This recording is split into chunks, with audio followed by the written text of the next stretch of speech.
Fellow Nigerian Society of Engineers, other principal officers of the university, provost, deans and directors, emerita professors, visiting vice chancellors from sisters institutions, your royal highnesses, top government functionaries, staff and students, invited guests, gentlemen of the press, distinguished ladies and gentlemen.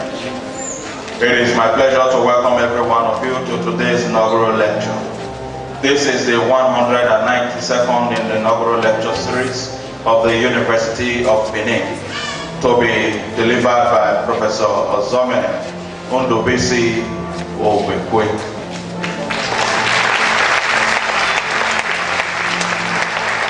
Topic: Navigating the Maxillofacial Wilderness, a Surgeon's Journey.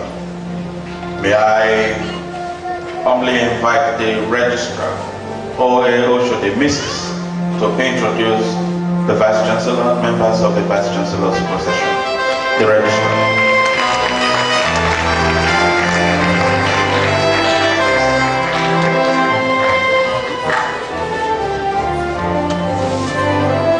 Distinguished invitees, you are all welcome to the 192nd Inaugural Lecture Series of the University of Benin.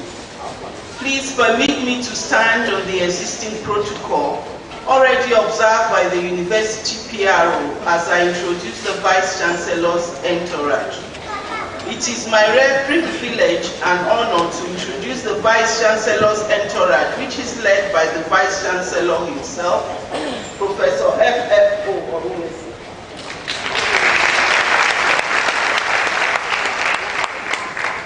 Others in the Vice Chancellor's entourage are Deputy Vice Chancellor Administration, Professor J.O. Ebiorogo.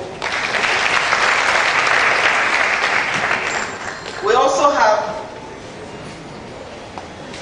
have the Deputy Vice Chancellor Academic, Professor P.E. Irowopo.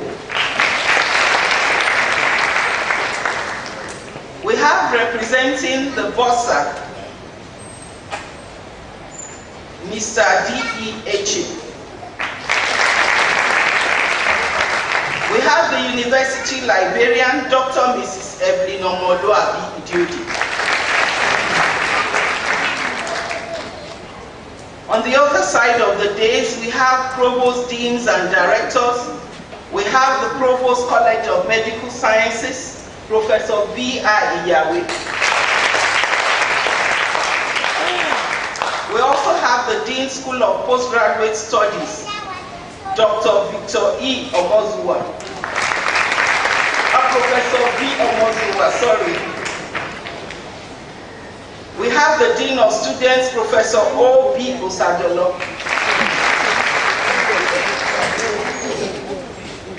We have the host dean, who is the inaugural lecturer for today, but representing him on the other side of the dais is Professor B. Ojehamu.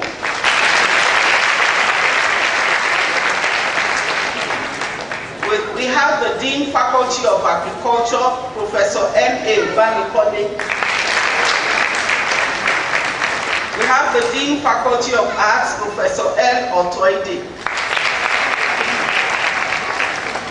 We have representing the Dean School of Basic Medical Sciences, Dr. F.O. Aboreyu. We have the Dean Faculty of Engineering, Professor F.A. Ismith. We have representing the Dean Faculty of Law, Professor Mrs. V. Onoha.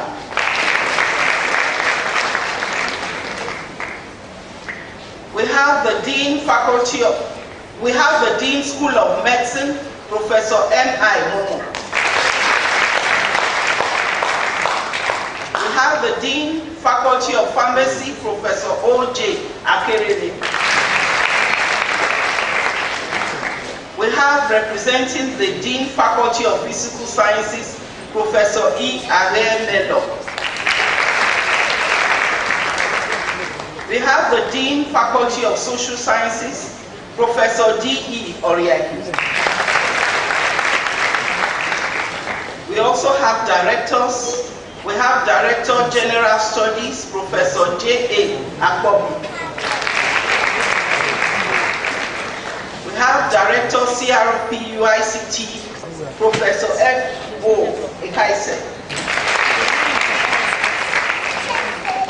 We have Director Center for Gender Studies, Professor Mrs. E.U. Edosoma. We have Director Institute of Child Health, Professor Mrs. E.A. Sadu. We have Director Center for Part-Time Programs, Professor Mrs. K.A. Igakuni. We have Director IPAES, Professor S.O. IBA. We have Director Distant Learning Program, Professor F.E.O. Omorui.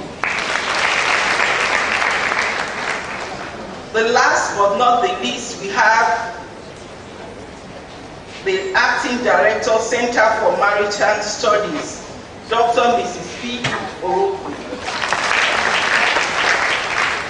It is now my pleasure to call on the Vice Chancellor to introduce the lecturer of the day. The Vice Chancellor.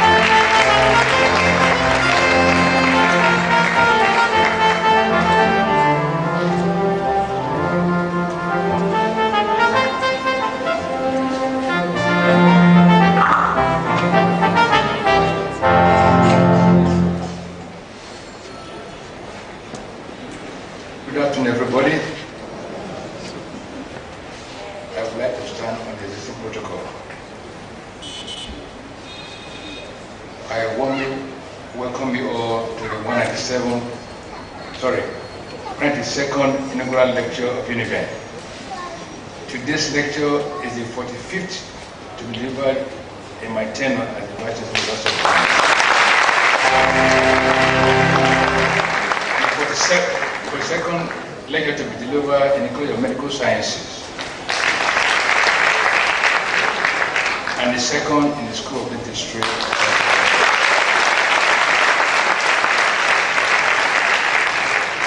As a way of providing routine update on activities in the University of Benin, I want to inform you that the 2016-2017 second semester lectures are about being conducted in the school, the faculties and institutions.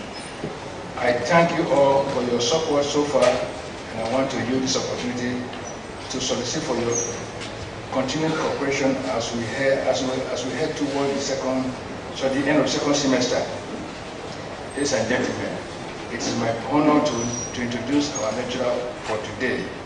He is Professor Ndubuisi Ozemene Ogbe.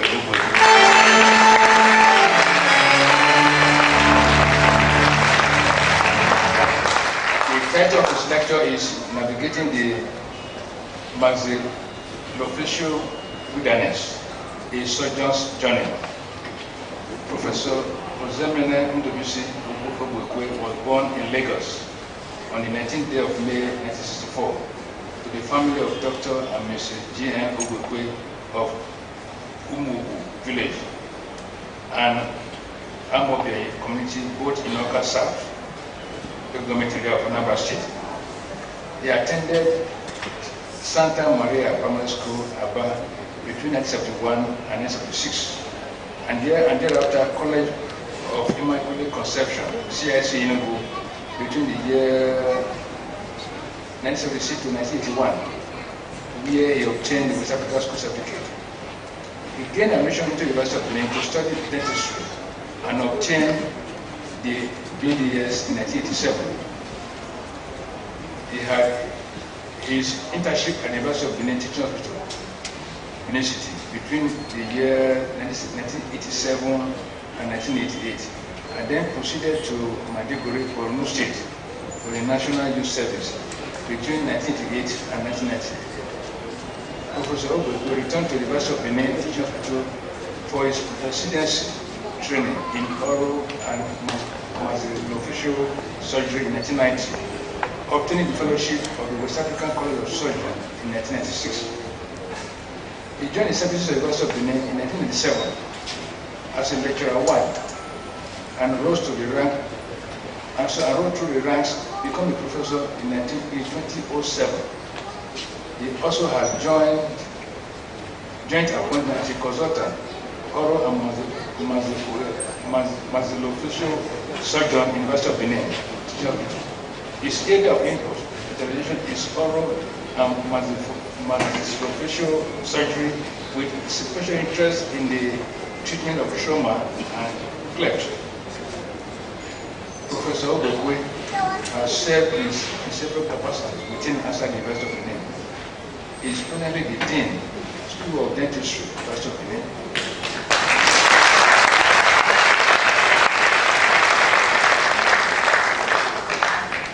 In UPTH, in University of Benin and UPTH, he has held the following positions: Head Department of Oral Surgery and Pathology, UNIBEN; Head Department of Oral Surgery and Maxillofacial Surgery, UPTH; Head Department of Oral Diagnosis and Radiology; Chairman, College of Medical Sciences, Guest Lecture Committee; Acting Dean, School of Dentistry; Coordinator, Residency Training Program; Coordinator of the Dental Services; Head, Dental Department of Oral Surgery and Pathology, University of Benin; Head, Department of Oral and Maxillofacial Surgery, UPTH; Chairman, Smile Training Program, UPTH. Professor Ogbe was a visiting scholar to the University of Connecticut Health Center between November 2008 and April 2009. He has served in accreditation panel as external examiner and assessor in both undergraduate and postgraduate level to dental programs in various universities and professional bodies. As of today, He has provided several fellowships, dissertation, of students, many of whom are now doctors, consultants, and professors.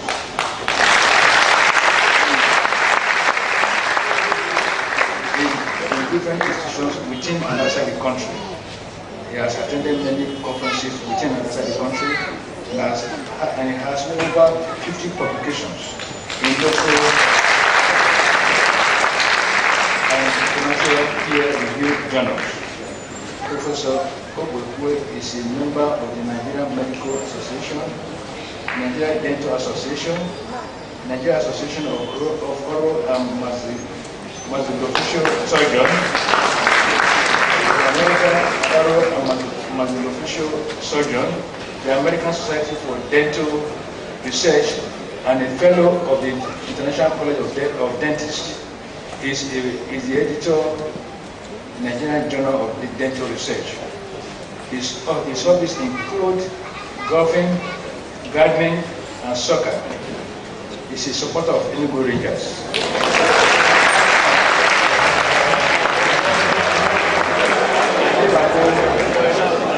Football club.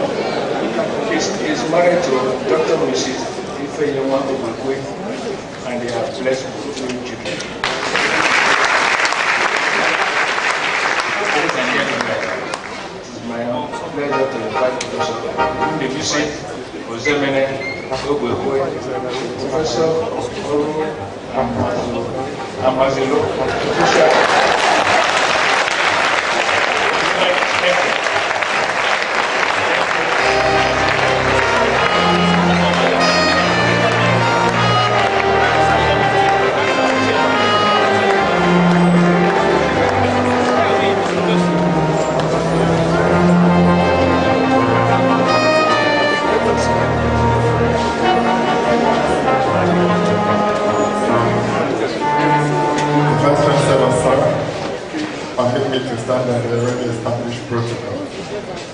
Ladies and gentlemen, I welcome you all to the 192nd Inaugural Lecture for our great university. I thank God for this wonderful opportunity. We outline to discuss this. This lecture is dedicated to God Almighty for making this day possible. Truly, in His time, He makes all things beautiful. To my parents, Dr. Jour, and my mom, Mrs. M.A. Brick, my wife, Ifia, and children, Eden, Josh, and Stephen, and my brothers, Osita and Emeka. Orofacial clefts, mainly cleft lip and palate and trauma, constitute the bulk of what we do in the Department of Oral and Maxillofacial Surgery. Apart from toothache, there are some of the main reasons why patients seek treatment and admission. Obokwe, Jour, 2002. Again, suspecting that the public was largely unaware of what transpired in our department, we decided to carry out a study in an institution like this, where we presume knowledge was quite high, to see what they knew about us. Well, we are not surprised. Only 43.5% of respondents have heard of an oral and maxillofacial surgery, compared to 55 and 87.5 that have heard about the ENT and the plastic surgery over cancer in 2001. We chose these two specialties because they are close to where we work, but we were not that well known. So, Mr. Vice Chancellor, ladies and gentlemen, that's the whole essence of it. First of all, to enlighten us about some aspects of oral and maxillofacial surgery. So, as it's unusual, I'll be talking about my contribution to 2 areas, that is cleft lip and palate, and then maxillofacial trauma. However, before I proceed, let us define some terms, because there has been some confusion. Some people approach and say that this wilderness, is it that you were, they looked at the Israelites really and given the high pop and Biafra, so they said, was it that you were navigating?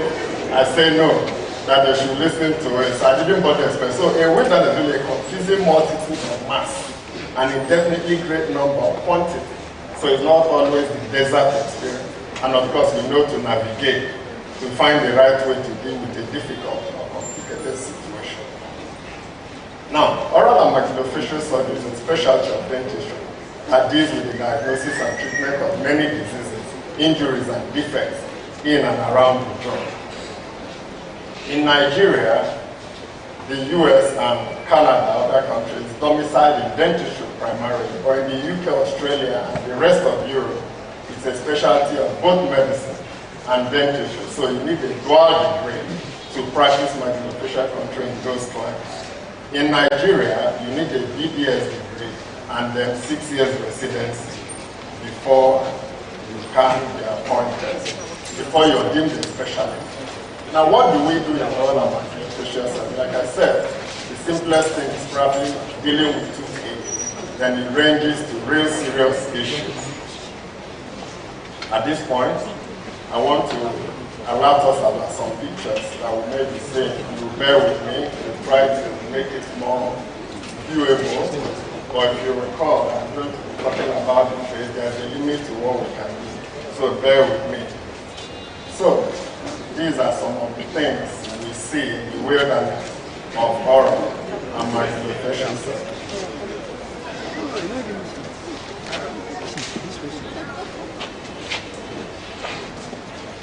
Well, believe me, these are all, we do handle them 9.5 times out of 10.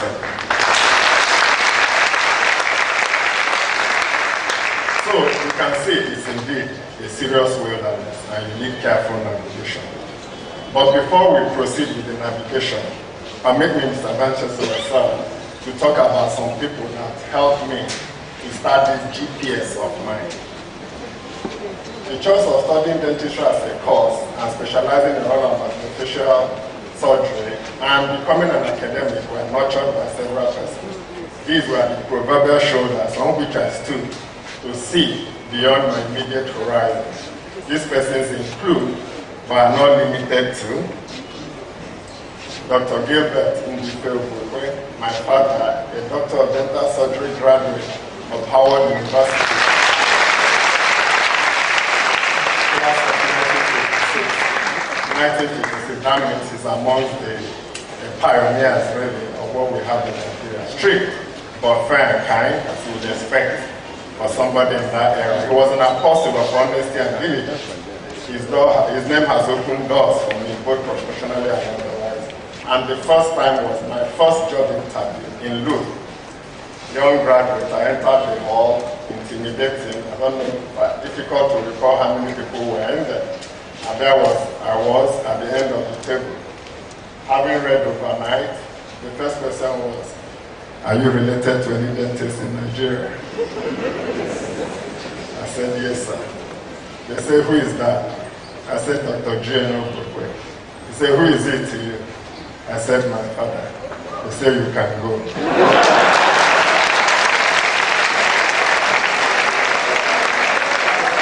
2 weeks later, I got the job. He passed on in 2005. I grew up to know that my dad was a dentist, but he never said, "Also, you have to read dentistry." We never had that discussion. It was when he came to pick my jam form that I said, "Is dentistry you feel?" I said, "Yes, sir." I said, "Okay." So he allowed me the freedom to blossom in an academic career. We had a practice he thought I should take over. The next person is my uncle, Professor C.O. where I'm sure some senior persons just will remember him. He was in the Department of Microbiology here, came in from Alberta, Canada, and as his customary was, I was now drafted to go and live with him. I was the only person ready. I had finished, okay, go and stay with your uncle in the evening. It was a nice experience, and in him I perceived that an academic career wasn't that bad, even though I'm sure we knew how it was those days. So I'm like, okay, this man is good, he talks well. I think I want to be an academic.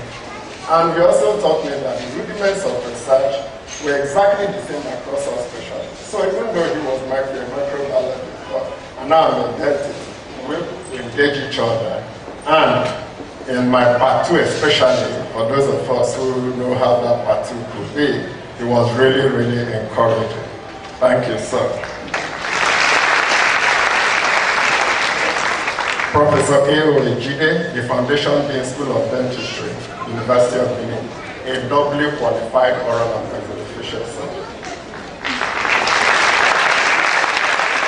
Being doubly qualified, you will never know what Prof was bringing to the clinic any day.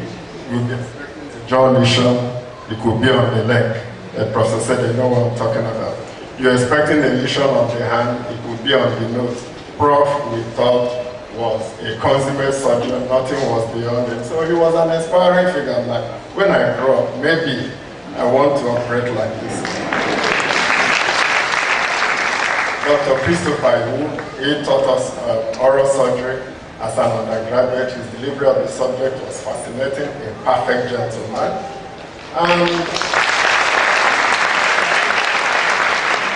He took me through my first third molar surgery, like, you can do this.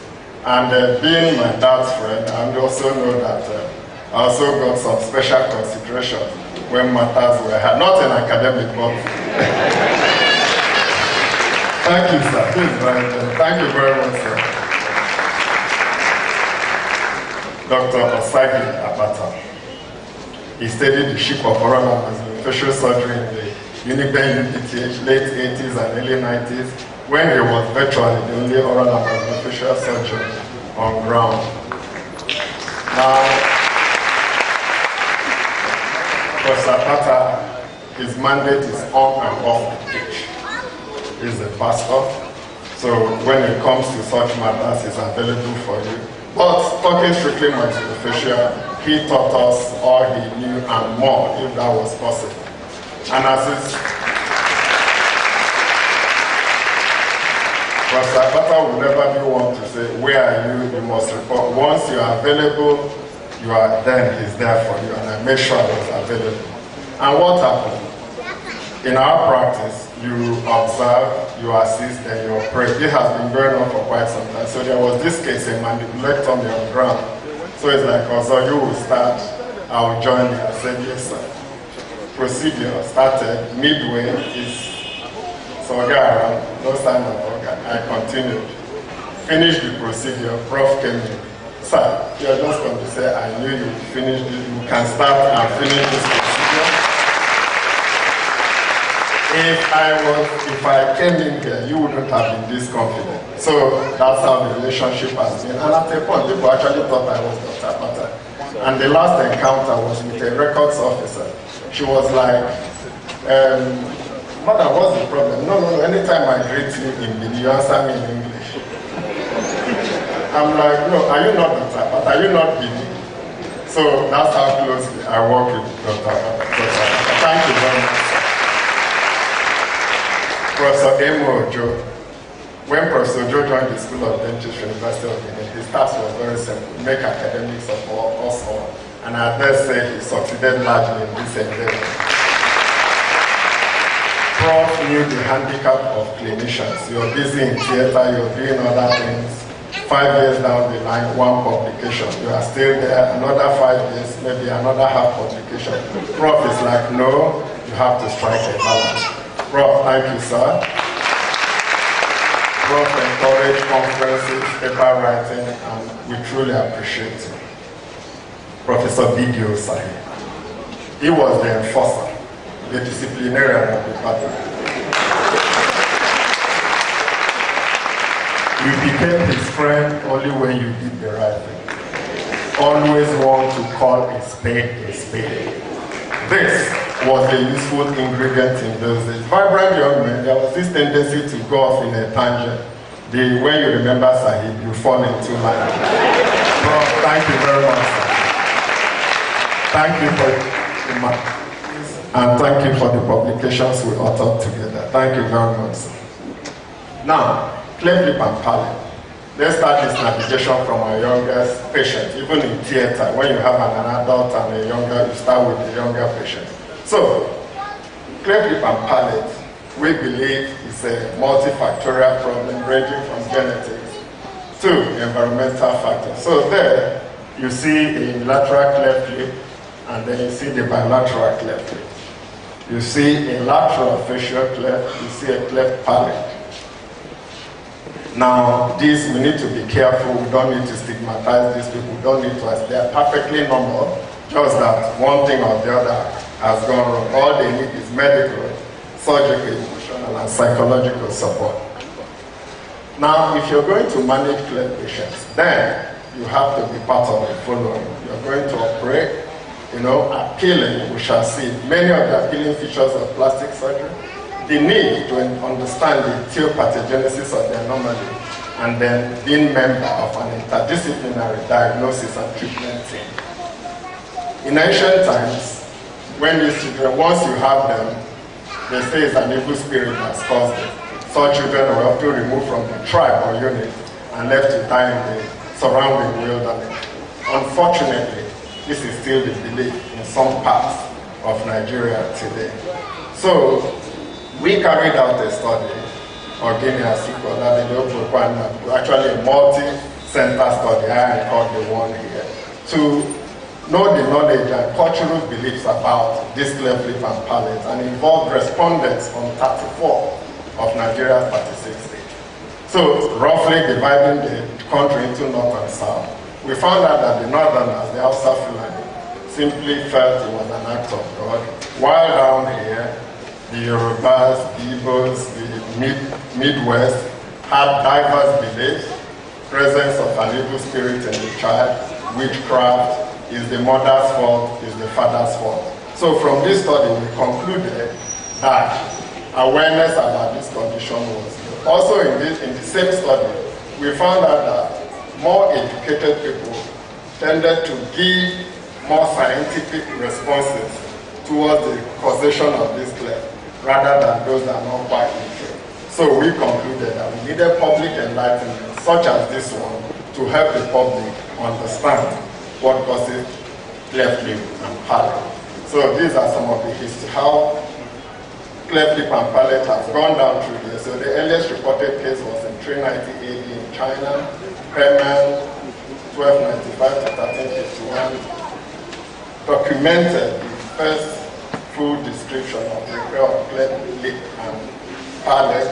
Then down the line, Fu in 1936 modified Lagenbeck's technique, Wardell, Kane and Pitt in 61 converted this technique into a pushback one, and then followed in 1986 described the double opposing zip plastic to close the cleft palate. What do we have available to close this palate? For the simplest of clefts, you can modify a straight line repair and still have a good result. Otherwise, most people will resort to the rectangular flap, triangular flap, or the Millard's technique.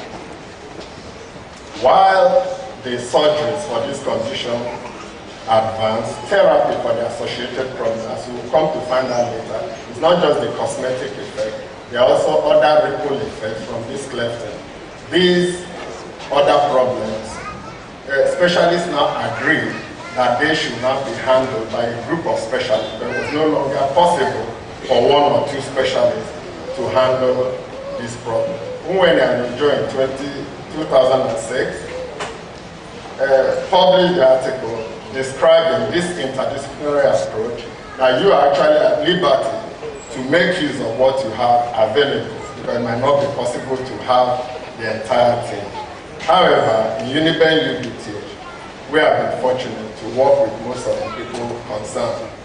You can see it's a huge team, ranging from the maxillofacial surgeon and the plastic surgeon who will do the surgery to the anesthetist, and so on and so forth.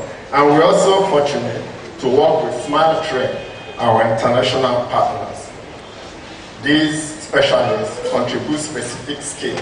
So what is the whole concept of this approach? Is to provide a one-stop shop for the cleft lip and palate patients, providing targeted treatment in tandem, so that it's not that you do one here, then you go to do another one, then you go to UCH, do another one. No. So in UBTH, Uniben, the patient comes in from start to finish. You largely handle whatever the patient needs. So at this point, I want to thank Smile Train, because in conjunction with the UBTH, cleft surgery is free in the hospital here. It's also noteworthy to point out that in the early 2000, Edo State had an intervention program for patients with cleft, and currently the federal government is providing some intervention through a rapid response initiative. However, these are one-off interventions compared to what Smile Training is. Smile Training is dedicated to changing the world one smile at a time. That's actually their slogan. Changing the world one smile at a time. So we need to have a sustained program for these patients. So, what causes cleft lip and palate? Like I said earlier, genetics plays a role about in 10% of cases, and then we have environmental factors. Why do we think that genetics is involved? For the simple reason, family studies show there's a significant increase in cleft lip and palate among relatives of cleft lip and palate patients. So like, if you have it, you can pass it on. Also, the chances of having a child with cleft lip and palate from parents who are free from the disease rises from 4.4% to about 9% after 2 affected children have been born. This figure rises to over 16% if an affected parent has other affected near relatives. Then some of us are familiar with syndromes where you can say that because this person has this syndrome, you should have this and that component. Also, cleft lip and palate are parts of some syndromes. The commonest one we see here is the Van der Waals syndrome. We also know Down syndrome. Some of us may be familiar with Down syndrome. These patients have an increased incidence of cleft. This is a patient with Van der Waals. It's characteristic. The bilateral cleft lip has been repaired. However, you can notice this is a giveaway. These are bilateral lip pits on either sides of the midline, and they are caused by abnormal salivary glands. Now, environmental factors. Remember, we say genetics. Well, you can say, before I married that man, or before I married that woman, I didn't know the genetic makeup. So, probably okay. But we need to know some of these environmental factors, which incidentally account for 90% of clefting. So, they're actually quite important. And the more we're aware of it, then we can manipulate them and then try to prevent clefting. And number 1 on the list is maternal cigarette smoking. Of all the environmental factors that have been investigated, maternal active cigarette smoking is the one most consistently associated with cleft lip and palate. In fact, oral cleft rate attributable to this is as high as 20%. Studies, none of the mothers are admitted to have smoked actively. Obokwana, Bata, Omar Hoja, Obokwe Sahib, and others. Of relevance here is first trimester smoking. Remember, anything that's going to go wrong in the baby normally happens within the first 3 months. So, with increasing adoption of a Western lifestyle, the young ladies here, single ladies, you know this. If you have to smoke, which you shouldn't, avoid in the first 3 months of pregnancy. Passive cigarettes exposure. You are not smoking, but you're in an environment filled with smoke. Is also a known etiologic factor for clefting. Remember, I said in our study, none of the women smoke, which is actually the traditional setting. However, most of them were from the low socioeconomic group, and they were most likely to cook with firewood, and they were also most likely to cook in poorly ventilated kitchens. Therefore, they were more likely to inhale large amounts of smoke. This, we postulated, could be an environmental cause of cleft lip and palate. Maternal alcohol consumption. Remember, we have environmental factors that could cause clefting. Heavy maternal alcohol consumption is associated with fetal alcohol syndrome, characterized by distinctive facial dysmorphology, perinatal growth restriction, and CNS developmental abnormalities. Now, what kind of drinking to clefting? That is drinking to get drunk, and that is what they describe as binge drinking. That is drinking, having 5 or more drinks within 2 hours. And a standard drink has been defined as 355 ml beer with alcohol, or 147.9 ml wine, or 44.3 ml of hard liquor, that is spirit. And the effect is in the reverse order. Spirits, ogogoro and co, tend to be more associated with clefting. wine is somewhere in between, and beer has the least effect. Again, low socioeconomic status we found was an associated risk factor for cleft lip and palate. Apata Jour, 2006, drugs, many have been implicated in the etiology of cleft lip and palate. As a rule, the doctors here, all the women that attended antenatal care, are advised to stay off unnecessary medication, but the doctor is at liberty to prescribe what is necessary for you. So, some drugs in these classes, anticonvulsants, corticosteroids, antibiotics, specialist drink, benzodiazepines, that's Valium, recreational drugs, cannabis, cocaine, amphetamine, and then acetazolamide. Now, these drugs are known to science. Now the question is, what about the herbal concoctions that are being hawked around the place, unregulated? 1. 2. Most of them are alcohol-based, also a known teratogen. So in our study, we actually found that intake of herbal medication was an associated risk factor. Sahib et al., 2010. Deficiency of vitamin A, folic acid, and zinc is a known risk factor for cleft. In the US, since 1998, fortification of grain has become mandatory. So any grain you buy from the US is fortified with folic acid. We love rice. They say we import this amount of rice. Perhaps we should also fortify our own rice with folic acid. Vitamin A in excess is a possible teratogen. So even though we said the deficiency it causes it must be taken in the right doses. Parental age. In our study, we found that paternal age, father's age greater than 40 and mother's age greater than 35 years were associated with risk of developing cleft lip and palate. What's the message here? Marry early, have the children while you're young. Parental occupation. In our study, we found that most mothers were housewives. Could it be possibly the cooking with firewood? Some were traders and fashion designers, while fathers were mostly drivers, traders, and civil servants. So we ran about 2004. However, there have been reports that there are some occupations you might be in, then you run a risk of having a child with cleft. One is cleaning occupation, the other is those working in factories. This is engineering is an associated risk factor for cleft,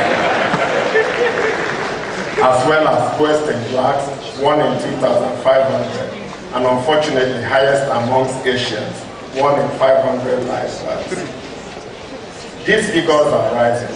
Why are they rising?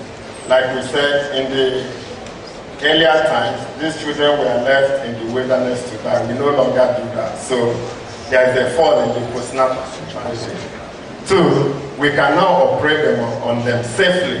The fact that you're taking them to theater is no longer a death sentence. And then, because of what we do, trying to make them look better, the affected persons who conceivably may not have found partners now marry and transmit the genetic potential for cleft. The sex ratio we found in our study was in consonance with what obtained worldwide. I said that apart from not looking good, these patients have other problems. One important one is feeding. Most times your cleft patient doesn't look too good. Evidence of malnutrition in the child. Why is it? Especially somebody with cleft palate. You cannot generate enough negative pressure for suction, so feeding is a problem. There we find those in dietetics. Ear infections, very common. Our ENT colleagues are there. Speech difficulties. We have speech therapists. Dental problems, the dentists are there. Malocclusion. We have the orthodontist, and then nasal deformity. So, like I said, you have a patient with cleft bring him on to UBT, and we'll sort out the child. How do we diagnose?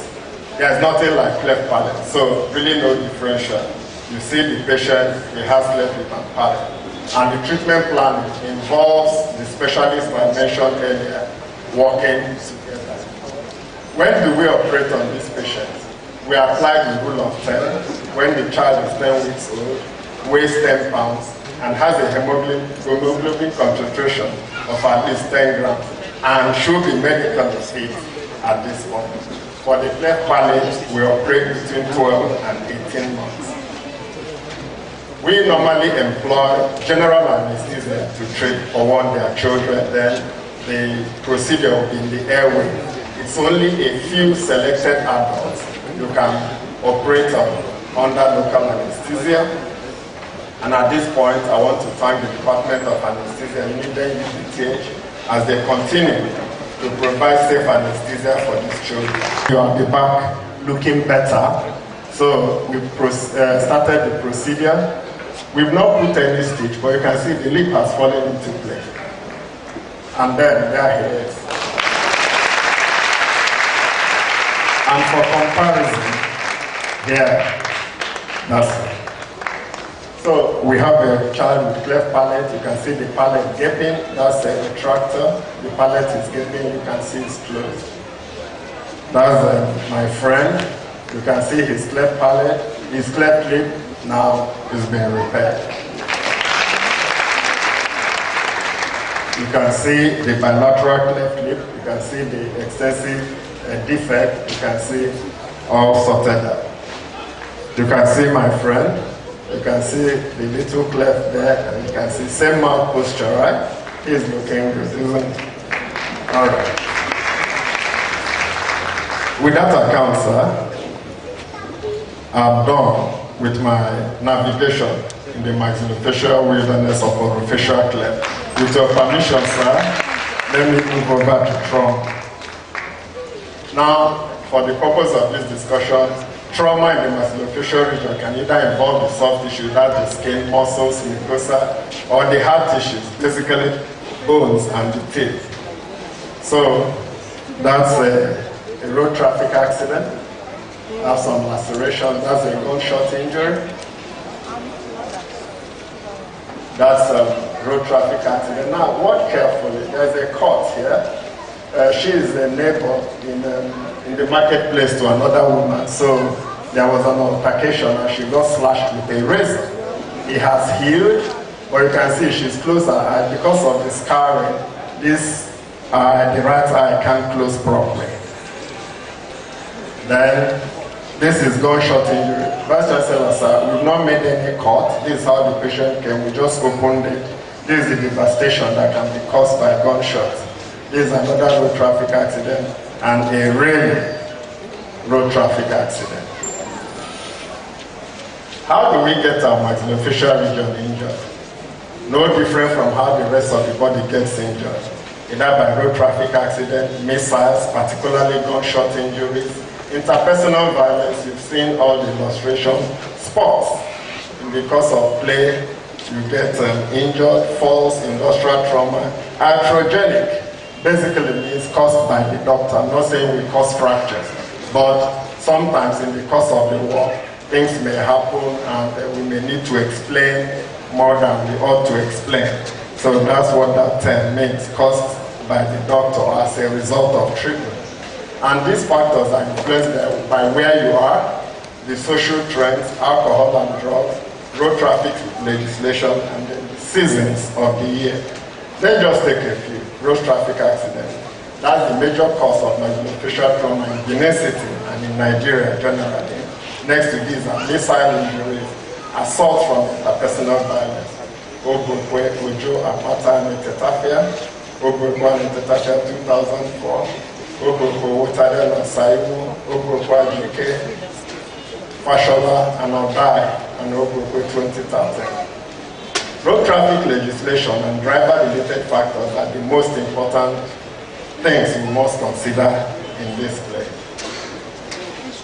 We have laws, there are no doubt, and we have lawmakers in the country. However, our bane is enforcement. How do we get driver's licenses? Until recently, I'm sure most of us got our driver's license in the comfort of our office. You just give somebody their money, they will deliver the passport. You give Ikechuku money, he will deliver the driver's license. No driver testing, no eye test, nothing. You just start your car and you zoom up. Whatever you go on the way is your business. An unlicensed driver is an agent of trauma. Legislation. Edo State ban on commercial motorcycles in Benin City. Very vital. And it's an example of what simple legislation can do. I was interacting with Dr. Philemon on Sunday. I'm like, Philemon, what's happening in Abo? How do your patient must be special trauma. What happened? Philemon said 9 times out, no, you say, so no sir, 9.5 times out of 10, it is from. Now it is conceivable that I'm not likely to see motorcycle accident from a patient within Benin metropolis. It has to be from out of town. We need to do something about these bikes, and it should be statewide. I will thank the Edo State government for this bold step, and to my mind, it should be extended statewide. Traffic lights. I'm sure we're all involved in this. I sit by the traffic light. Everybody's passing me by. Thank God the lights here, they read. Because sometimes I'm like, have I missed the green light? The light is still on 20, red. People are passing you by. But please, let's keep doing the right thing. Okay? It's a way to prevent road traffic accidents. And what happens?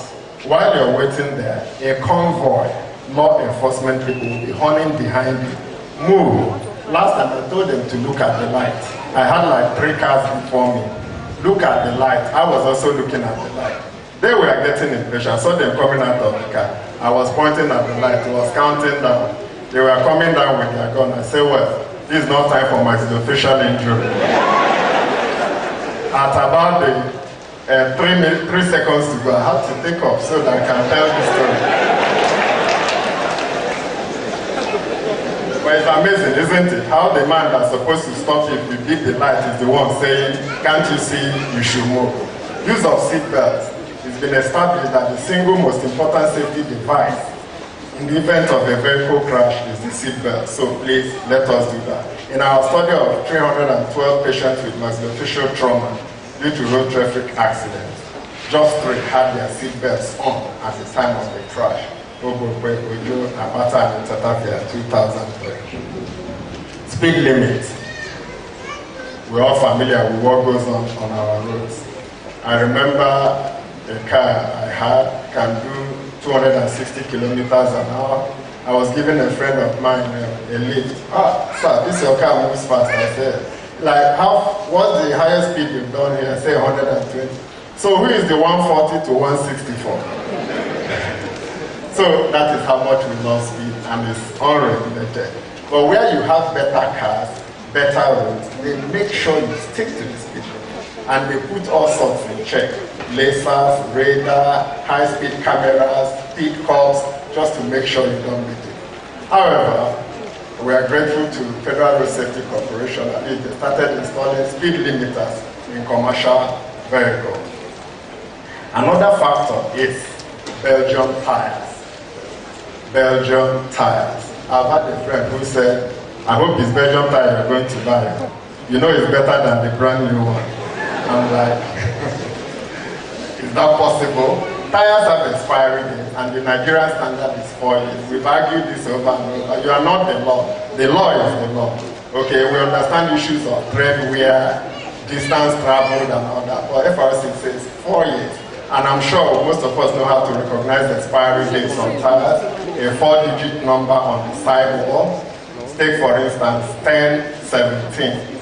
10 is 10 weeks of 2017. So that tire will have been made in about April 2017. So when you're buying your next tire, ask them to show you the expiry date so that you know whether you're buying an expired tire. Beyond that date, the tire may bust on you. In our study, we found out that we had more back tire bursts causing accident than the front tire. And you know the usual stories, put your best tire in front. So it's possible that they put the best tire in front and brought the really bad tire behind, and then it caused the accident. Bad roads.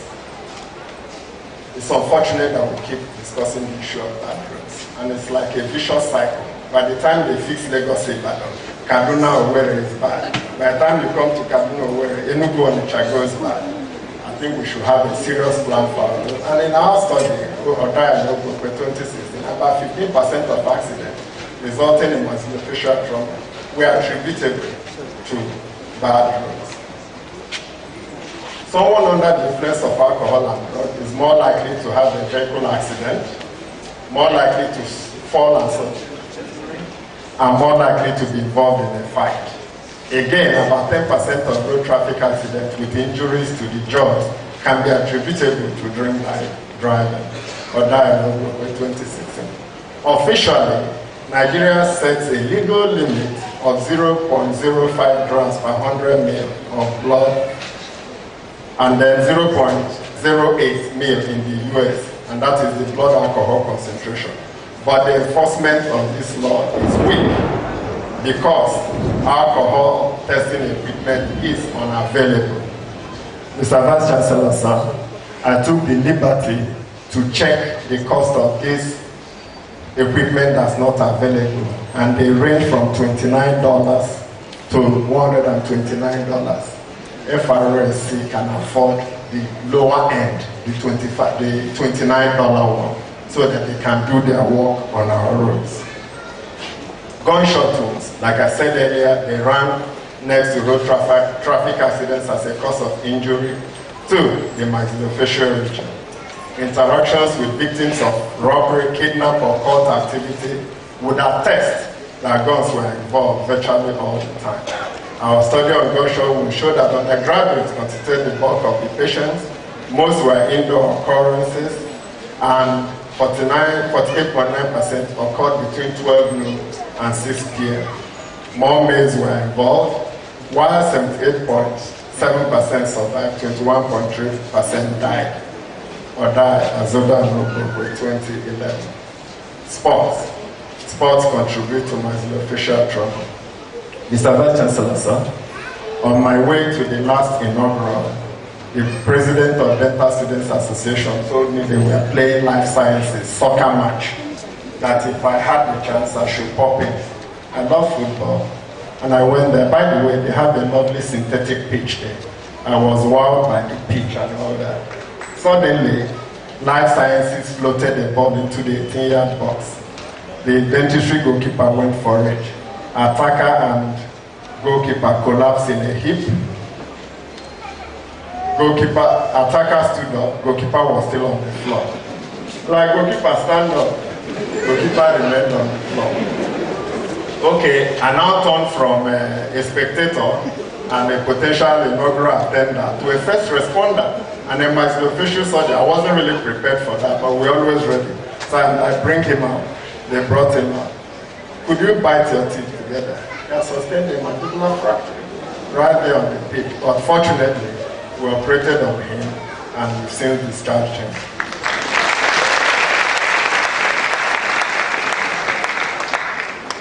So how do we handle these cases when they come in? It is pertinent to know that maxillofacial injuries are just one component of a spectrum of morbidity and mortality resulting from trauma. I've said it earlier, that the fact that it's on the face doesn't mean that the injury mechanism is different. The management of patients with maxillofacial injury is seen in the context of management of injuries in general, and the first priority is to ensure survival. That is, you cannot treat a dead patient. So when you have an injured patient and you think the doctors are whiling away their time, they are not. They want to be sure that the patient is well enough to even stand the treatment you're proposing. Following trauma, there are 3 recognized peaks of death. One occurs within seconds of injury as a result of irreversible brain damage and major cardiovascular. That's the one they say he died on the spot. There's nothing anybody can do about that one. The second is a few minutes after injury and after about an hour. That is a very golden period. And then the third peak some days or weeks after the injury as a result of multiple organ failure, despite good medical management. So our attention is usually on the second, because if you also do a good job on the second, you reduce what happens on the third. This is beyond anybody. That's the one, he died on the spot. Trauma services are organized to render the following: triage, sorting out patients in order of severe, usually multiple casualties, mass casualties. Okay, you have somebody, half the brain is blown off, somebody has a broken arm, somebody has a scratch. You have to decide who needs your attention best, because the man with half the skull gone is not likely to make it. But with a little intervention on the man with the broken arm, you could save your life. So you know how to harness and manage your resources. Pre-hospital care, that's the emergency medical services. What happens? The first responders, what do you do? There's an accident. What happens? Thankfully, this service, the emergency medical service, is running in the UPTH. The School of Paramedics was started in 2008, and that was by Professor Ferre, Professor Badin sustained it, and now the services are available, but we need it nationwide. Then, you also have the hospital care. Now, I'm constrained to show this. Mr. Vice Chancellor, sir, by 8 o'clock, I was called yesterday to head to the A&E by my friend's wife. That my friend has an emergency. They didn't say the nature. You don't really need the nature. So I stopped all this preparation and headed to A&E. And lo and behold, this is my friend's car. He had been shot from both windows. If you notice properly, you can see. So the air conditioner was on, thankfully, and I'm sure that would have taken most of the blast before it got to him. So a strong man, he first drove to his house, from downstairs, called the wife. It's like, it's goodbye. The wife says, not quite goodbye. Fortunately, they had a doctor neighbor, the husband came, they drove themselves to the hospital. That is unacceptable. We ought to have emergency medical service. Services you can call on with a 3-digit number. You don't need to have airtime. You don't need to remember. What do we have here? We have the DPOs or the CPs, 11-digit number. How will you remember 11 digits in an accident? And we'll be tied you, no light the previous night, your battery is there. You understand? So I became the first responder. They had to call me, and I went to AIE, and we sorted it. He insisted he would be here. Are you Dr. Washington? Casey? So with his permission, because I was very apt, we don't normally do this, but he insisted. So he's actually on pass. He's going back to the ward. But no, that's correct. His doctor is here. He said, okay, since you want to attend the Jour's inaugural, I'll come with you. If anything goes wrong, I'm around. We'll sort you out. Please, a round of applause for him.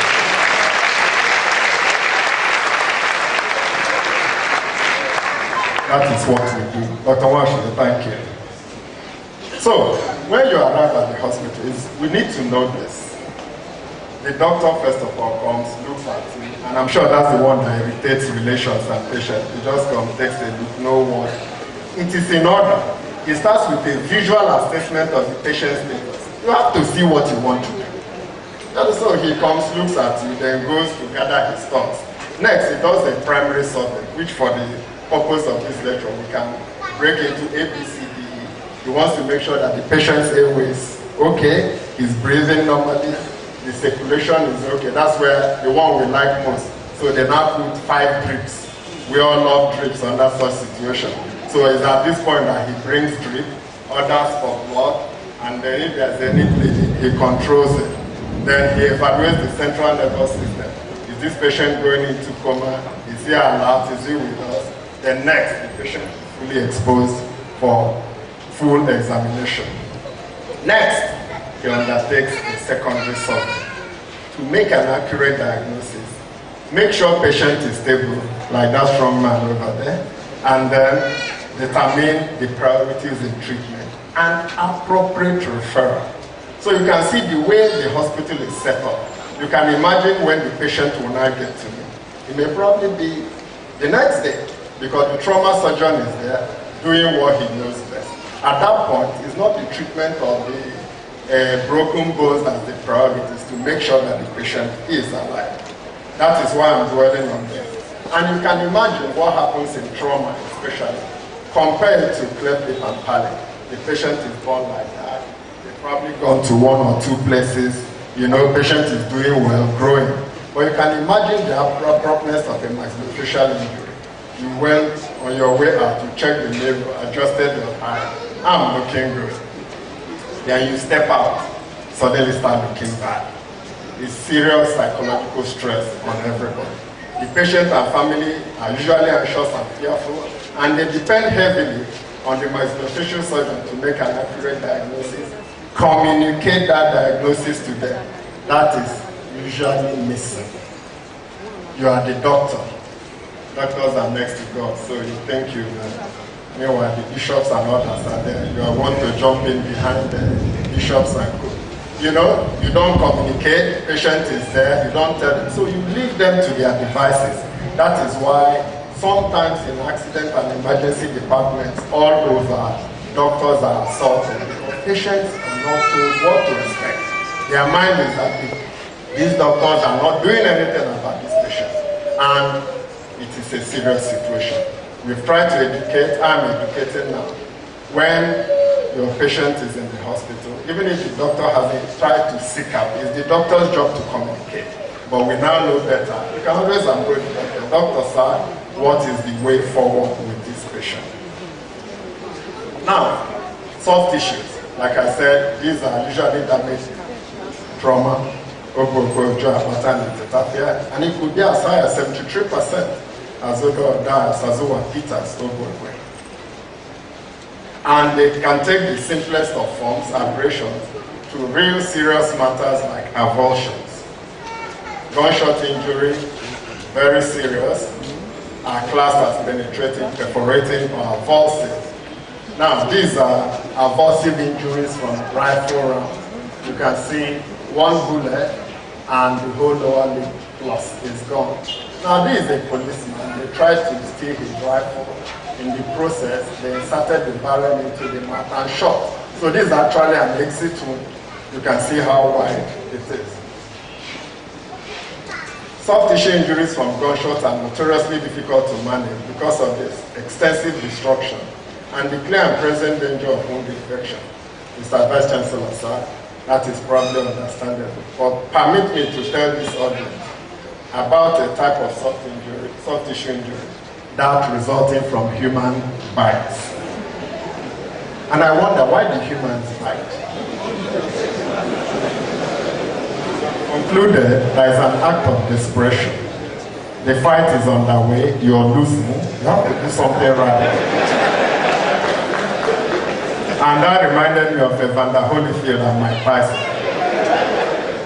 Tyson was taking a passion and world champion.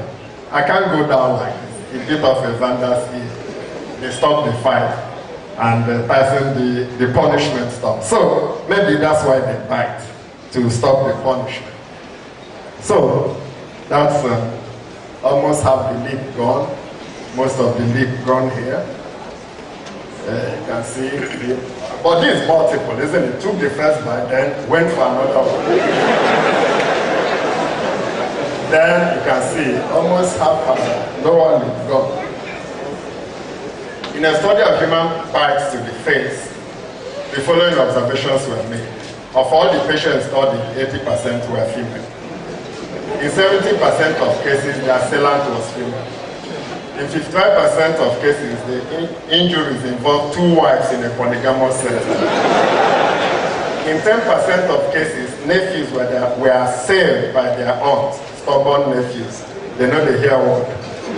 One case involved a wife and the husband's mistress. In another case, a man beat up the wife's sleep. So we hear all sorts of stories. And they provide comic relief, dark humor really. You know, in the course of this work, when there's always a chance to laugh, you seize the opportunity, even though the situation could be challenging and all that. Mr. Vice Chancellor, sir, the stories that accompany these bites is not something we shall discuss here. Maybe when I come to your office. Now, it's also conceivable that other sensitive parts of the human anatomy are beaten up in the course of these fights, but I'm only aware of those concerning the face.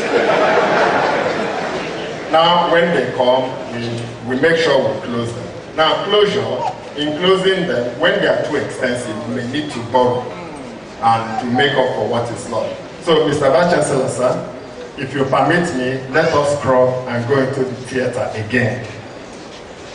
So, one bite with a V-shaped excision and primary closure. We've got her back. That's the woman in the shop, right? You can now see the eyes wide open. You can see the drag by scarring, but you can see a perfectly normal palpebral feature. And when she closes, remember this is closure, and now she's closing a lot better. Here, we just use a couple of Z-plastics up and down to relieve the scar contracture, and she's good to go. That's our man with the lacerations, doing okay. That's our lady with the extensive lacerations, and that's our man. Funny enough, nothing was lost here. They were just chilling all over Anne's body, as you can see, and there he is. And then, this is a man with gunshot injury, avulsive to the cheek. This you cannot do with borrowing around. So we have to go to his chest wall. This is what we call a deltopectoral flap.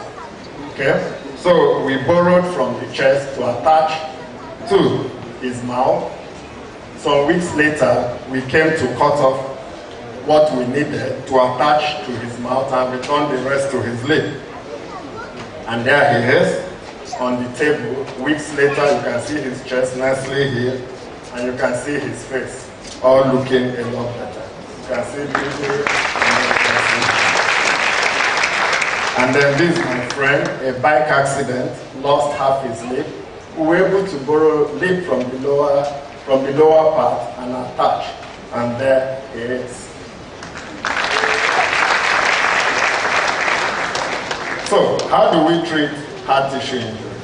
Again, this is for your information. So, if a patient has a maxillofacial injury, fracture especially, early, if we treat within 2 weeks, it's early. So, there's no need being at the door of the maxillofacial surgeon until after 2 weeks. But we normally have to get our act together before that time. Why do we need to treat injuries? Like I said, because the jaws are close to vital areas, we need to preserve life, preserve sight, and prevent further injury. Now, for the purpose of this discussion, we shall classify maxillofacial fractures into lower third, middle third, upper third. And then when you fracture all this, we call it a palm facial fracture. Improvement in success rate following treatment of maxillofacial fractures are due to advances in the area of rigid internal fixation, or die Obokwe 2013, or die Nadende Obokwe, and or die Nadende Obokwe 2016. Mr. Vice Chancellor, one last theater session. So, this could be akin to our student. This is a mandibular fracture. We put the jaws together. We've applied the hardware. You can see the fracture. We've applied the hardware, and we've closed it. This lady suffered a condylar fracture. She's actually closing. She's biting together. This is the most she could do because of this fracture here. Now we put in the hardware. She can open fully and she can close fully. And you can see the hardware and close. This is an orbital floor fracture. I love using titanium mesh. So instead of borrowing bone from her hip, we use this mesh. We've inserted it and we've closed. And here we are, chilling after the surgery. All right, so this is the pan facial fracture. Virtually everything was fractured, as you can see. This is what we were able to do for her. This is my air hostess, works with an airline. She has this depressed fracture on her forehead. You notice that this bike again during the tight days. You can see there's no scar, so there's no way we could go through here. So we decided to go from the middle of her head, and yes, you can see the fractures here. And she's quite happy, isn't she?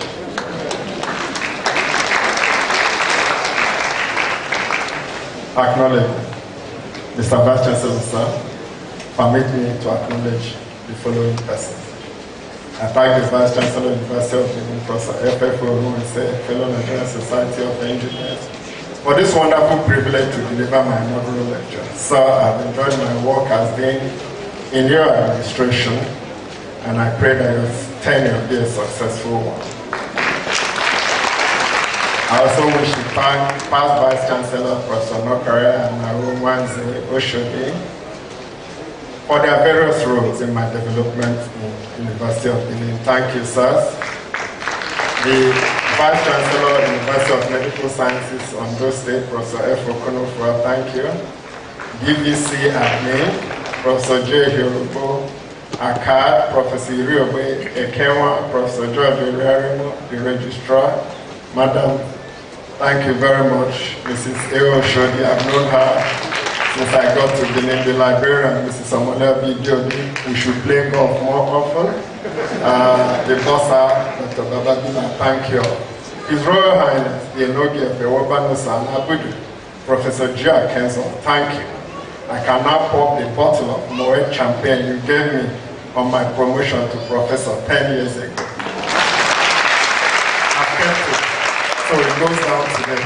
Immediate past DVC admin, Professor Zemoye, DVC Akad, Father Professor Father, DVC Akawa, His Royal Highness, Professor Adua, Ogegba, thank you very much. My immediate family, I love you, my children, Eden, Joshua, Stephen, you are truly wonderful children. As Psalm 27 says, I'm blessed because of you. Sweet baby, my wife, Ife, Dr. Mrs. Ife Iwobu, you are my joy. Thank you so very much for your role as my friend, wife and mother to our children. The Bible says that he who finds a wife finds a good thing and obtains favor from the Lord. I have been favored.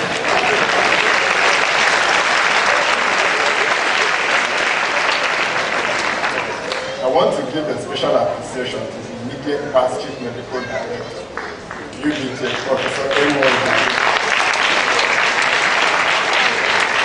You know, I've had to rework this. Yeah, it wasn't to be like this. It's all good. I worked with you throughout your tenure, and it was a journey navigating the management wilderness. Thank you, sir, for the opportunity to serve and for appreciating my modest contributions to your administration. Thank you very much, sir. The acting CMD, UPJ, Dr. Darlington Obaseki, thank you very much. While on this subject, I want to thank the former CMD, UBJ, Professor Berry, and another former CMD, UBJ, Professor Austin, who appointed me a consultant maxillofacial surgeon, and hence the opportunity to practice my trade. Thank you, Professor Obaseki. The Provost College of Medical Sciences, Professor V. Deputy Provost, Professor Garoro, Dean of Medicine, Professor Momo, Dean of Basic Medical Sciences, Professor Obo, thank you. My deans, thank you for allowing me to be on this side. Director, thank you very much. My stepmom, Mrs. Emo, thank you for your care through the years. To my uncle and aunt, Professor and Dr. Mrs. Sio Brokwe, I thank you for being the family I had here as an undergraduate and a young resident of Uncle Benchuso family and Tunoma family. I thank you very much for your support. The families of Oza Kalaka, Jonathan Obroko, Buelive Boko, Kwambechin and Tolise, where's the one? They are about breaking in and I appreciate you. My in-law, thank you for the relationship we enjoy. My mother-in-law, Mrs. Vidal Kafo, Nkechioge, Ugobin, San Lady, Larry Faye. Mr. and Engineer Mrs. Kelechi. You're a great man. Well done. Thank you very much. Professor Atwaina, Dr. and Dr. Mrs. Nnamdi Atwaina, and Dr. Emeka Atwaina. Thank you very much. These are powerful angels. My All Saints Chapel, Uniben family, led by our father in the Lord, Venerable S.O. Mako, Assistant Chaplain, Reverend Jackson, Professor Yedeji, Professor Mwadiani, Reverend Deboy Ibuzo, Very Reverend Stefania, and Reverend Gosselli. Thank you for your prayers and guidance. All Saints Men's Fellowship, you are appreciated. Professor Abiodun, my Deputy Chairman, thank you for your care through the years. Justice and Professor Mrs. Olubo, thank you. Oka Edu, when? Yeah, good. Thank you very much. To all my friends I worked with while in the management of UBTH, I thank you. Professor G. Ofowe, my bro, Professor Alfred Obomudia, Professor Ebia, and Pastor Koreniko, Mrs. Iyayi, Mrs. Omoreke, Director of Admin, Prof. Moti Osime, Dr. Mwemu, Dr. Akori, and Dr. Adele. To the staff and students of the School of Dentistry, University of Benin, I say a big thank you for making my task pleasurable. Thank you, Oral and Maxillofacial Surgery Department, Professor Sabata, Ojo, Sahib, Iwu, roles have already been acknowledged. Osawo, Omorege, Osagona, Airborne, the talent. I thank you. CP Wilson Akiwu, he called in this morning. Thank you very much. Dr. Odai Emeka. Dr. Odai Emeka. This is not repetition. He is a great man. And family part, Emeka Ebuka and Emeka. Thank you. Dr. Chris Ekia, Dr. Sahaba Peters, Klemoke, Oko, OJ Badi, Jobo, Stephen Dehere. Thank you very much. Professor and Professor Mrs. Ubu, thank you for the tutorial. He actually called me and gave me a handout. Use this, and it's work. Thank you very much. Assistant Dean Dr. Ehizele, my Dean, my host Dean, Professor Jahano, ever reliable. Thank you. Thanks to Dr. Messi, Oko, Chukwuma, Sayende, Fotobo, DNA, Oala, Mrs. Awoma, Alihu Kadike, Monsonia, Hilary Jogo, Dr. Lumesi, my capable school secretary, Ms. Bimbo Moiwola. Thank you. You are an embodiment of efficiency. Thank you very much. Professor Chris Okosere, Marquette University, Dr. Mrs. Eze Yamu, Architect Fata Chebo, Professor and Mrs. Titi Macho, Jaza in the house, Prof. and Mrs. Vincent Honora, Professor Ikore, Katwa, Ugujo, Dr. Nehizena, Ehondo, Pius, Enekas Okopi, Dr. Iroa, Professor Ben Onono, and Family Engineer Owen Lodo, Fredo Dafiogo, Engineer Jour, Chief Odaro, Chief Noel Adere, thank you. Professor Issa, Professor Jobu, Professor Didier, Professor and Professor Mrs. Inibe, Professor Ifagbe, Professor Rame, and Dr. Celeste Idogu, Professor and Dr. Mrs. Edo, FOB Stanley, Kubo, Washington, third time calling. You're with your man, thank you very much. Okwara and Hondo and Hidera, thank you. Dr. Gambare, Professor Sede, Dr. Madukwe, Doc Madux. Professor Wasina, thank you. Professor Misiwene, Professor Jai Umuazodo, Professor Degu Schweinsteiger, Dr. Obede, Dr. Ehi Obede, Newcastle is back. Thank you. Co-residents in those days, younger residents, you understand what I'm talking about. Dr. Gold Amua, Dr. Uguru, Nao's president, Dr. Ifeku, Dr. Tatafia Amokoro Saimu, Zagi. I thought I saw you. Dr. Philip Ubodega, MD Central Hospital. Dr. Philemon Okoli, he gave me the 9.5 times out of 10. Dr. Ernesto Sipo, Dr. Washington, Mwandisi, Maswe, Okay, Obarisi Agbo, Morobe, Olaito, Ose, Osagi, Aimwa, Osagi, Okoro, the Oral and Maxillofacial residents and the entire resident staff and resident doctors in the dental complex. You're special, and I thank you. Department of Anesthesia, Professor Misedoi, Imeisa Manisa, Professor Maranda, my co-guarantor, he will understand. Dr. Edobo, Dr. Tijebe, Dr. Cecile, I thank you. Thanks for safe anesthesia for our patients. Professor Rebe, my co-author, Professor Bebe, Professor Kunkwo, Azike, Ben Anagonia engineer, Brigadier General, the SM1 Oka, Marisa Rex Onokwameya Senior, Engineer Andy Montaigne, Professor Anolego. I thank you, Engineer Chuba. Thank you, Professor Dier Agwe Metronacha, Professor Yuka, Man Yuka, Professor Ifidon, Igwe Adams, Dr. Sarah, Dr. Solo Ibaruma, Professor Samike, Dr. Sly, Fabianski, Fabian Nechi, I-Paul, Prof. and Mrs. Rose, Dr. Siwa Eshek and the Master, Sam Awowo. Thank you very much. Dr. Imao Bebo, Professor Yapana, Professor Kemi, thank you for your care, particularly when I was offering 100-level chemistry, headache, Prof. saw me through. Professor Obiora, Professor Ege, Professor Ege, I want to thank you. And those met in my visiting scholar experience, Professor Ellen Eisenberg and her staff at the Connecticut Medical Center, I thank you. Conclusion. Cleft lip and palate is a condition with known risk factors that pregnant women ought to be aware of and therefore take necessary precautions. However, in the event that a baby is born with cleft lip and palate, we are available to manage the condition. Trauma is a leading cause of injury, disability, and death in our environment. Government should consider free treatment for patients with cleft lip and palate. There should be continuous public enlightenment about cleft lip and palate, particularly in areas with high prevalence of the condition. The existing legislation regarding vehicular traffic should be enforced to reduce the carnage on our roads. Emergency medical services should be established nationwide to provide vital pre-hospital care to victims of maxillofacial trauma and other emergencies. Thank you very much.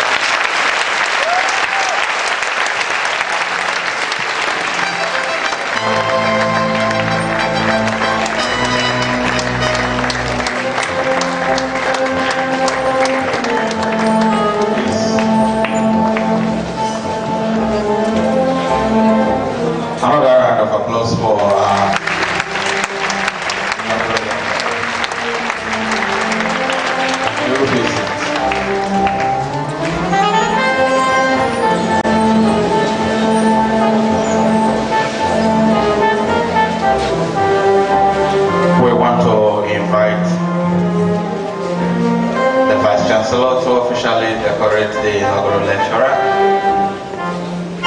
and so we invite his immediate family to please come forward. I mean immediate family. You know, he mentioned so many persons from his community. I'm not referring to those as his immediate family. Thank you very much.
To repeat so many things, you may end up failing the more, and that is why I may not want to attempt repeating the names he has mentioned, you will agree with me that he mentioned virtually everybody's name in the auditorium.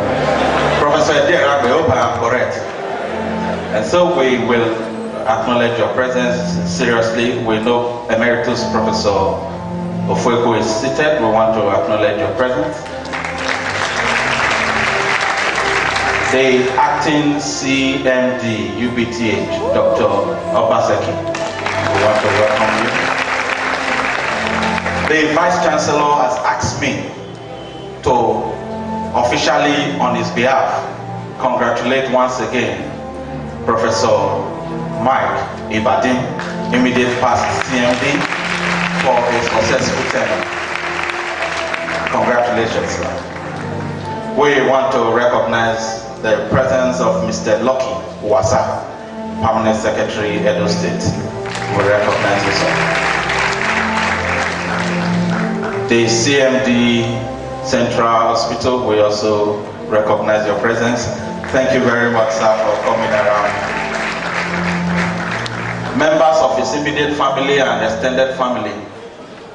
Cha-cha-cha, Igbo Kwenu, Zoeno, Yeno, Kwezueno. We want to thank God that we are all here. Immediately after this ceremony, there shall be reception. But I've been asked to let you know that Mr. Vice Chancellor is doing everything possible to ensure that we are well informed. There is a cry of a child. Oh, it would be nice to know my real father. It would be nice to even know my race. It would be really great to know who I am. That is my identity. This is a program put together for every one of us. Forensic Research and Development Center, FODEC, in University of Benin. Gone are those days when we say go and do your forensic DNA elsewhere. University of Benin now has it. And that is why, if you are here, you don't know who your father is, we will invite you to this program, the challenges of utilizing forensic in investigating crime in developing nations like Nigeria.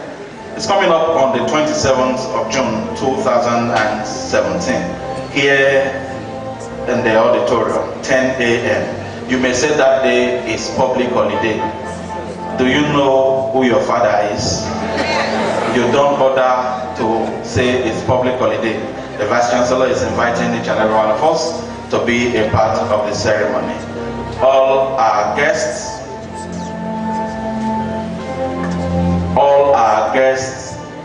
will join the inaugural lecturer at the banquet hall. Then for our students, greatest Uniben students, we want to quickly acknowledge the presence of Professor S.E.N. Oko. Professor S.E.N. Oko, we want to welcome you. Thank you very seriously for coming around, and may God bless you. Reception for our students will hold in a special venue. Immediately after the Uniben anthem, the national anthem, the Vice Chancellor will lead the procession out of the auditorium. Thereafter, our students will be told their reception venue. Please don't struggle to come to the front because it's not here. At inaugural lectures, what we try to do is to let ourselves know that it is a civilized society. We must all remain standing until the procession is out of the auditorium. Thank you very much for your understanding. The way please rise.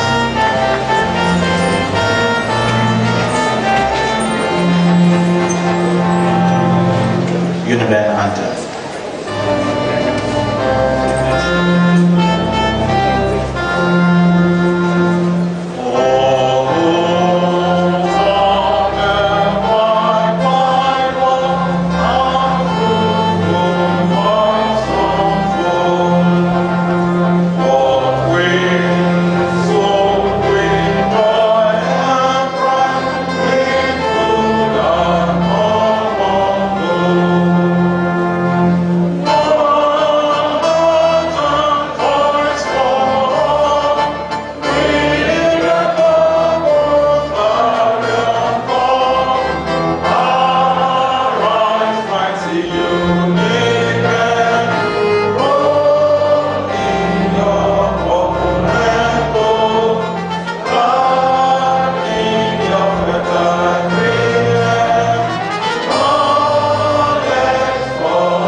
remain standing. The Vice Chancellor leads the procession out of the auditorium.